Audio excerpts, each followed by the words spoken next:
Hey folks, you know, there's this wee thing I like to do sometimes. I enjoy flicking through old Zelda manuals and art books, looking at the cool enemy designs and artworks from their development. Now, this interest really peaks when I begin to look at the more retro designs. The artwork from the likes of the first and second Zelda games, A Link to the Past, and even Link's Awakening. There's something special about these old hand-drawn enemy designs that makes them feel so real and almost uneasy. Back then, it was obviously more difficult to turn these designs into one-for-one models in-game. Some retro enemies stood the test of time and managed to appear in more modern games in the 3D environment. For example, the humble Keese was first seen in the original game, but then went on to appear time and time again. The same goes for Moblins, Darknuts, Stalfos, and so on. Others, however, remain in the past, and in today's video I want to talk about 5 of these retro Zelda enemies that I believe should be reimagined and make a return in the next big 3D Zelda game. Be sure to go and grab yourself a delicious snack and drink for the video, folks. Subscribe if you're new for future Zelda content from myself. Drop a cheeky wee like down below while you're at it, and without further ado, let's get into this one.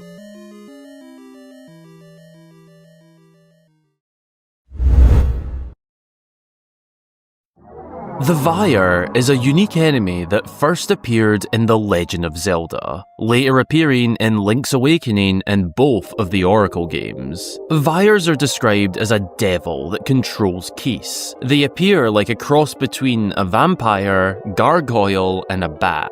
It's their original artwork from the first game that really interests me in these dudes. They fly around like a pest, taking swipes and bites at their prey. When struck with a strong enough attack, a Vire will uniquely not just die or drop in health, but rather they split into 2 Keese, much smaller bat-like enemies that can be taken out easily. They're not the strongest of enemies in the series, but they are unique and I think they'd make for a great new addition to the 3D Zelda environment. In all of their appearances, they're found within the labyrinths in the underworld, ancient ruins, and caves. In whatever the next big adventure holds for The Legend of Zelda, I would love to see these creepy little dudes be found in caves and old ancient ruins. Keese have stood the test of time and still regularly appear in Zelda games, but their bigger brother, the Vire, hasn't, and I think it's time to change that. They could even be made more dangerous by adding poison to their bite attack, which if Link was hit by a bite, perhaps it would affect how many hearts he can restore or his speed. They'd make for a great enemy inside of caves and underground areas, with their ability to fly making them a more tricky foe to deal with in a closed space, creating a sort of gothic, vampire-like vibe, unsettling us as players, and honestly, just adding more variety into the types of enemies, particularly in these indoor, darker areas.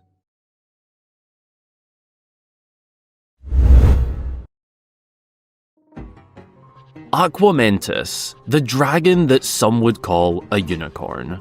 Another very unique Zelda enemy that first appeared in The Legend of Zelda, and then only once again in The Legend of Zelda: Oracle of Seasons. This beast is a dragon that suits a unicorn's horn. They're strong, fierce, and can blast fire or beams at you. Aquamentus served as a boss in both of its appearances, and I honestly had hoped they'd make their return in Tears of the Kingdom, when we found out that the mighty Gleeok would be returning. But alas, we must wait. I do hope, however, that this foe is brought back in the next big game, as I feel there's a lot of potential to have Aquamentus as an overworld boss, like how Gleeok was in Tears of the Kingdom, found wandering in the wild as a territorial creature, or perhaps as a set dungeon boss to test the hero in a confined space. The old artwork makes these beasts look incredible and so unique, something Zelda enemies always are. They don't appear as big as Gleeok, but they're certainly just as fierce. I could imagine seeing an Aquamentus across the field and notice it beginning to charge at you with its horn face down, entering a battle against one of Hyrule's oldest enemies. Bring them back. And you know what else would be cool? If you ever saw an Aquamentus take on a Gleeok in the wild. That'd be like the T-Rex vs Spinosaurus in Jurassic Park 3. Elite tier movie, by the way.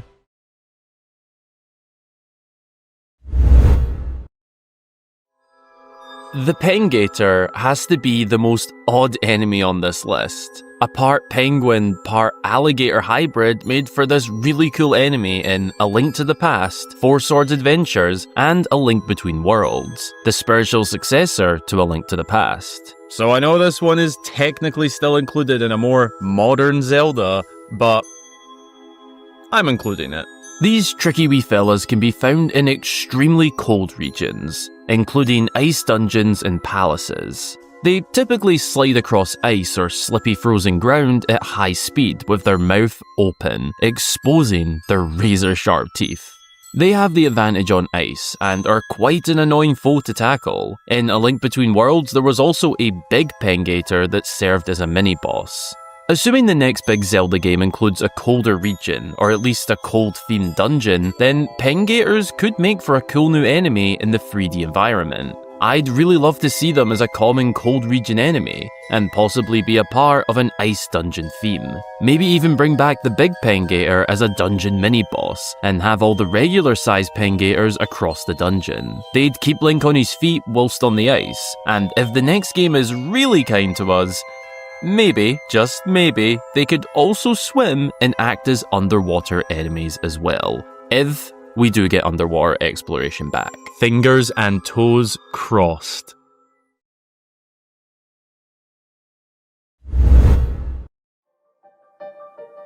The Wosu is an enemy that only appeared in the second Zelda game, The Adventure of Link. Already a unique Zelda game, and it has some pretty unique enemies as well. Now, a lot of the enemies in this game had phenomenal artwork, true fantasy enemies that fit a game like Zelda. Wosu are dog/wolf-like soldiers, typically armoured and carrying a magical blade. Their design reminds me of a combination between Wolfos and Stalfos. Now, something else that's quite disturbing, to be honest with you, is that they all have this little drop of blood at the end of their blade. You can see it on their sprite model right here. They're aggressive enemies to come across and will battle Link to the death. They tend to attack in an ambush style, preying on their victims and striking quickly. In the modern day of Zelda, I could absolutely see a place for an enemy like this. Perhaps they'd be found deep within the woods or in isolated areas of Hyrule that no one really goes into, taking advantage of the landscape and using their ambush skills to surprise their enemy. They almost look a little human-like in their stance, so maybe the Wosu could become an actual group, similar to how the Yiga are, a clan or tribe of wolf warriors who hide in the shadows. I think that'd make for a great enemy to bring back, and honestly do this incredible artwork some justice by bringing it to life in 3D.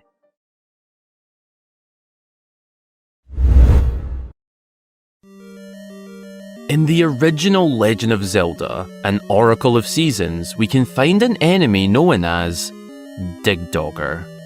A proper classic Zelda enemy that I would love to see reimagined in the next game.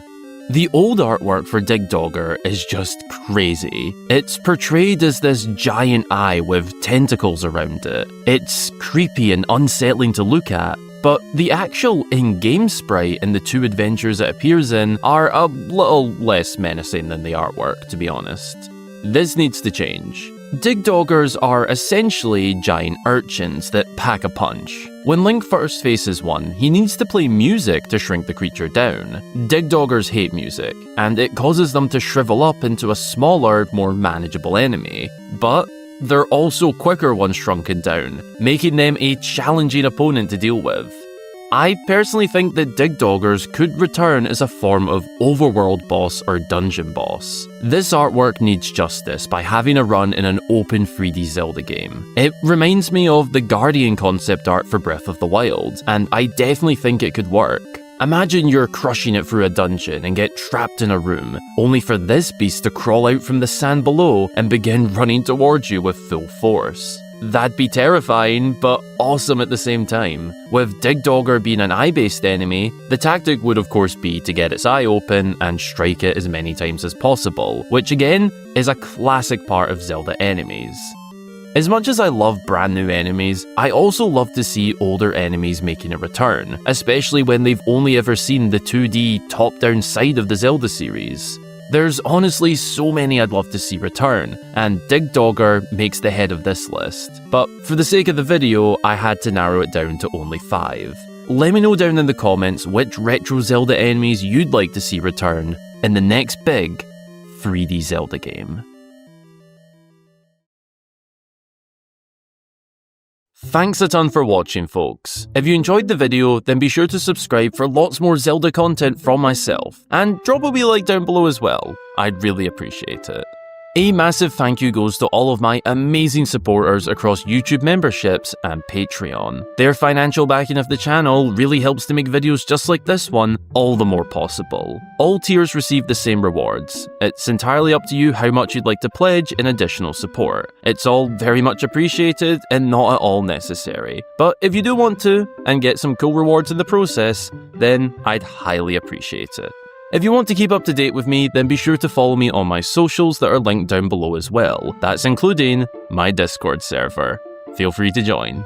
Thanks again for watching, folks. I hope you have a nice rest of your day or night, and until the next time, I've been Hyrule Gamer.